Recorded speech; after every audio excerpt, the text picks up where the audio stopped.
Right now, as you take in these words, there is very likely a voice inside your head reading them back to you. You can hear its rhythm, you know its accent. It sounds almost exactly like your own speaking voice. That voice has probably been running in the background of your entire life, narrating your shower thoughts, rehearsing arguments you never actually had, replaying the perfect comeback 3 hours too late. But here's the sentence that will break your assumptions about your own mind. For a huge number of people alive right now, that voice has never existed. Not quietly, not occasionally, never. And until very recently, most of them had no idea their mind worked differently from everyone else's. In 2020, a simple question went viral online. Do you talk to yourself in your head when you think? Millions of replies poured in, split almost exactly down the middle, and both sides were stunned by the other. People with a constant inner narrator could not imagine living without one. People without it could not imagine constantly narrating their own life in words. All day, every day. The same sentence showed up again and again in the replies. Wait, that's not universal? This wasn't new information to science. It was just new to the internet. A psychologist named Russell Hurlburt had spent decades trying to answer exactly this question, using a method he called descriptive experience sampling. He gave people a small random beeper to carry through their day. The instant it beeped, they had to freeze and write down exactly what was happening in their mind. 1 second before the sound interrupted it. No guessing, no summarizing. Just the raw, immediate contents of a human mind caught mid-thought thousands of times across thousands of people. What he found broke an assumption almost everyone carries without ever examining it. The assumption that thinking simply equals talking to yourself. Hurlburt's data suggested that somewhere between only 30 and 50% of people experience frequent inner speech, actual sentences running through their head in real time.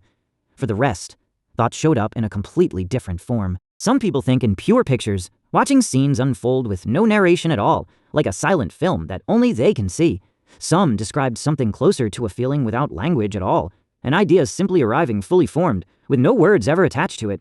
One radio producer described her own thinking as a moving landscape of images, something closer to standing inside a feeling than reading a sentence. This isn't only a modern mystery. Albert Einstein once described his own scientific thinking to a colleague as something that rarely involved words at all, more a matter of combining images and a felt, almost muscular sense of an idea, long before he ever translated any of it into language or equations. If one of history's most famous thinkers processed reality that way, the assumption that verbal thought is the only real form of thought starts to look less like a fact and more like a habit nobody ever bothered to question. So if there's no voice, what actually happens the moment you make a decision? Researchers now use a specific term for this, anendophasia, a word introduced by teams at the University of Copenhagen and the University of Wisconsin-Madison. It sits beside an older term, aneralia, used for people who cannot generate any sound at all in their mind. No inner voice, no imagined melody, nothing. And here's the detail that surprised the scientists studying it. People with aneralia are far more likely to also have aphantasia, the inability to voluntarily picture images in the mind. Ask them to imagine a red apple, and there is simply nothing to see. The same way there is nothing to hear. The two seem to travel together, as if some brains are simply wired onto a different channel than others, sensory instead of verbal, felt instead of spoken. Here's where the biology gets genuinely strange. Scientists have tied this to something called corollary discharge, a signal your brain fires every single time it produces speech, including speech that never leaves your mouth. That signal is what lets your brain tell the difference between a thought it generated internally and a sound that arrived from the outside world. It's the same system that makes your own recorded voice sound wrong to you, because a recording skips that internal signal completely. In people with a strong inner monologue, that system appears to run almost constantly, generating a verbal track underneath everything else the mind is doing. In people without one, it simply isn't firing the same way, and the space it would occupy gets filled with something else instead. None of this starts in adulthood.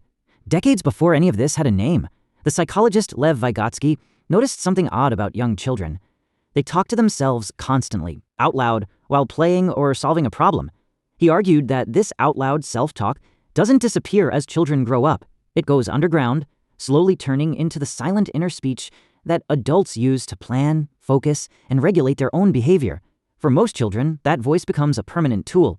For some, it seems the process takes a different route entirely, and the tool that forms is not verbal at all. This split shows up in unexpected corners of daily life too. Most readers report a faint inner voice quietly sounding out the words on a page, a process researchers call subvocalization. People without a spontaneous inner monologue often describe reading differently. absorbing meaning more directly from the shape and structure of a sentence, without ever hearing it spoken internally at all. It may be part of why some people can skim a page in seconds, while others insist they need to hear every single word to understand it. Meditation runs into the same divide. Teachers routinely instruct students to simply observe their thoughts as they rise and fall, and for someone with a constant inner monologue, that instruction makes intuitive sense. There's a stream of sentences right there to watch.